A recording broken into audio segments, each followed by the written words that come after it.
ओम बृहस्पति नमः। स्वागत है आप सभी का मेरे एचएस भारद्वाज यूट्यूब चैनल पर। आज मैं आपको बृहस्पतिवार की पूजा विधि बताऊंगा।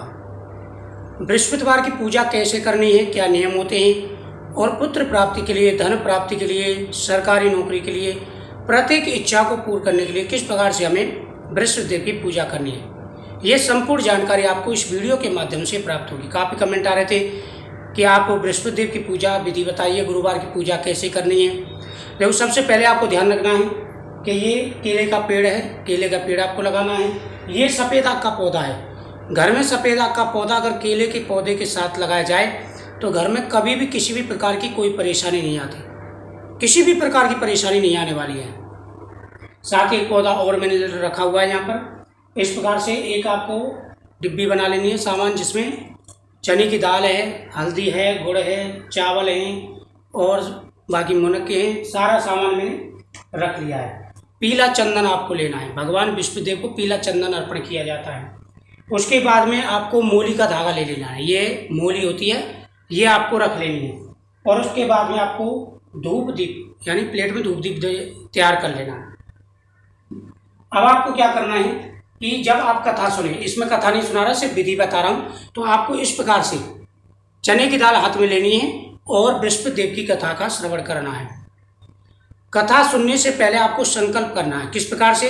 हाथ में थोड़े से चावल आपको लेने हैं और भगवान से निवेदन करना है कि प्रभु, मेरा ये नाम है, मेरा गोत्र है, मैं इस स्थान पर रहता हूँ और मेरी यह इच्छा पूरी नहीं हो पा रही है, मेरी इच्छा पूरी करें और मैं इतने बृहस्पतिवार पूजा करूँगा। उसके बाद में वह जल केले के वृक्ष पर संकल्प करके छोड़ देना है। फिर आपको कथा सुननी है। कथा सुनने के बाद में मैं आपको उपाय भी बताऊंगा इसमें कैसे करना है। कथा सुनने के बाद में फिर भगवान की पूजा की जाती है और जो हाथ में चने की दाल होती है वो आपको इस प्रकार से छोड़ देनी है, ठीक है। उसके बाद लोटे में जो जल रखा है, लोटे में जल रखना है, इसमें आपको हल्दी डालनी, चने की दाल डालनी और ये आपको इस प्रकार से ओम बृहस्पति नमः, ओम बृहस्पति नमः, क्लीम बृहस्पति नमः ऐसे करके छोड़ देना है, ठीक है। उसके बाद में भगवान की आरती करेंगे। ओम जय बृहस्पति देवा, स्वामी जय बृहस्पति देवा, जो बृहस्पति की आरती है, ओम क्लीम बृहस्पति नमः। ये है पूरी पूजा विधि, बिल्कुल साधारण पूजा है। अब नियम में आपको बता देता हूँ कि इसमें बृहस्पतिवार के दिन नियम क्या होते हैं। देखो, सबसे पहला नियम है, घर में तामसिक भोजन नहीं बनना चाहिए। आप खाते हैं या परिवार में कोई भी खाता है, मीट मांस लहसुन आदि का बिल्कुल प्रयोग नहीं होना चाहिए। प्याज लहसुन हो भी जाए तो मीट मांस दारू वगैरह का कोई भी प्रयोग नहीं होना चाहिए। दूसरा है सर्फ साबुन का प्रयोग, बिल्कुल भी सर्फ साबुन का प्रयोग इस दिन नहीं करना है, भूल से भी। तीसरा होता है बाल और नाखून का काटना। बाल नाखून आदि इस दिन बिल्कुल नहीं काटने चाहिए। इस बात का भी विशेष रूप से ध्यान रखना है। और मैंने जो है गणेश जी की स्थापना भी की, आप सामने देख सकते हैं। गणेश जी के उपाय भी मैं आपको बहुत सारे बताऊंगा, किस प्रकार से उपाय करने हैं। तो ये आपकी समझ में आ गया, नियम आपकी समझ में आ गए। उसके बाद में आपको क्या करना, और एक बात और, इस दिन केला नहीं खाना, क्योंकि केले के वृक्ष की हम पूजा करते हैं, तो इसलिए इस दिन केला नहीं खाया जाता। इस बात का भी आपको विशेष रूप से ध्यान रखना है। अब उपाय क्या है? मानो आपकी संतान की मनोकामना पूरी नहीं हो पा रही है, पुत्र की मनोकामना आपकी पूरी नहीं हो पा रही है, तो आपको क्या करना है कि भगवान के सामने संकल्प करना है और व्रत रखना है। व्रत न रख सके तो सादा पूजा कर लें। उसके बाद में आपको जो ये धागा है, ये लाल धागा है, उसके बाद में पीला धागा ले लेना है। मूली के अंदर ही मिल जाता है, बीच में पीला धागा आपको ले लेना है। ये धागा आपको ऐसे रखना है और बृहस्पतिदेव से प्रार्थना करनी कि प्रभु, मेरी मनोकामना पूरी हो जाए, ओम क्लीम बृहस्पति नमः ऐसा कह करके, और ये धागा आपको ऐसे बांध दिया,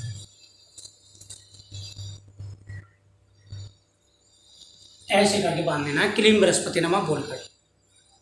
उसके बाद में आपको ऐसे स्वास्थ्य चिन्ह बनाना है, जैसे ये बना हुआ है, ऐसे स्वास्थ्य चिन्ह आपको बनाना है। स्वास्थ्य चिन्ह बनाने के बाद में फिर आप ओम क्लीम बृहस्पति नमः दीपक जला करके ओम बृहस्पति नमः इस मंत्र की एक माला जाप करेंगे। और यह आप कथा करने के बाद, कथा जब आपकी हो जाए तब आपको यह आरती करनी है। फिर आपने मानो जितने व्रत के बोले हैं उसके पूरे होने के बाद उद्यापन किया जाता है, और व्रत पूर्ण होने के बाद में उद्यापन कर लें। फिर आप दोबारा भी शुरू कर सकते हैं। अगर आप दोबारा शुरू करना चाहें तो आप दोबारा भी शुरू कर सकते हैं। तो मुझे उम्मीद है आपको समझ में आया होगा। इस दिन पीला भोजन किया जाता है। जो व्रत रखते हैं उनको इस दिन पीला भोजन करना चाहिए। इस बात का विशेष रूप से आपको ध्यान रखना है। पीले भोजन में आप कोई भी भोजन बनाएं तो उसमें हल्दी डाल दें, या आप बेसन का भोजन भी बना सकते हैं, जैसे भी है आप अपनी सुविधा देख लें। दोस्तों इतना प्रभावशाली है कि घर में किसी भी प्रकार की कोई परेशानियां, आपकी सारी परेशानियां दूर हो जाएगी। जिनकी शादी नहीं हो पा रही है वह सुबह स्नान करते समय हल्दी डाल के थोड़ी सी आपको स्नान करना है। उसके बाद में यही नियम है, यही नियम आपको निभाना है। इस दिन हल्दी भी थोड़ी सी लगा करके एक लोटे वो आटे का पेड़ा बना लें, उसमें गुड़ चना रख लें, उसमें हल्दी लगा लें और यह आप गौ माता को खिला करके आएँ। विशेष महत्व होता है।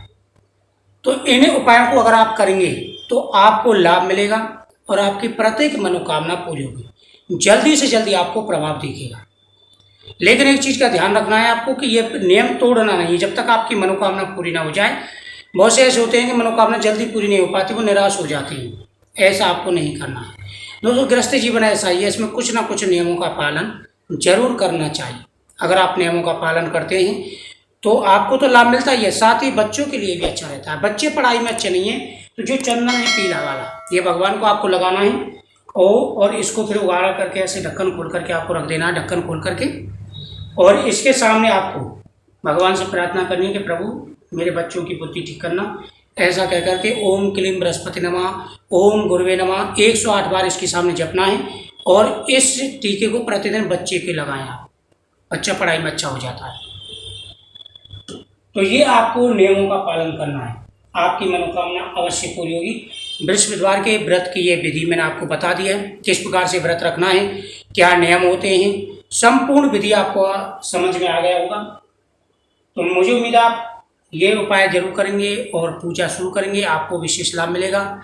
और आपको कुछ जानकारी चाहिए तो आपको कमेंट में जरूर करें, आपको उसी प्रकार से वीडियो प्राप्त हो जाएगी। साथ ही इस दिन पीपल वृक्ष के नीचे भी अगर संभव हो सके, समय मिले तो पीपल वृक्ष के नीचे दीपक जला के परिक्रमा जरूर करनी चाहिए, 7 परिक्रमा। बृहस्पतिवार की 2 कथाएं होती हैं, दोनों कथाओं का श्रवण आपको करना है। अगर आप कहेंगे तो अगले वीडियो में आपको बृहस्पतिवार की कथा का भी वीडियो बना करके आपके सामने जरूर अपलोड करूंगा, आपको पहुंचेगा। तो आपकी सारी मनोकामनाएं अवश्य पूरी होंगी, जितना सामर्थ्य हो उतना। उसके बाद जब उद्यापन किया जाता है तो उसमें पीला कपड़ा, चने की दाल 1.25 किलो सवाया सामान लिया जाता है। सारा सामान सवाया ही आपको देना। पीला चने की दाल है, गुड़ है, हल्दी है, 125 ग्राम हल्दी, 125 ग्राम चने भुने हुए, 125 ग्राम मुनक्के, ये सारी चीज़ें आपको अर्पण करनी है। तो वीडियो को शेयर करें, चैनल को सब्सक्राइब करें।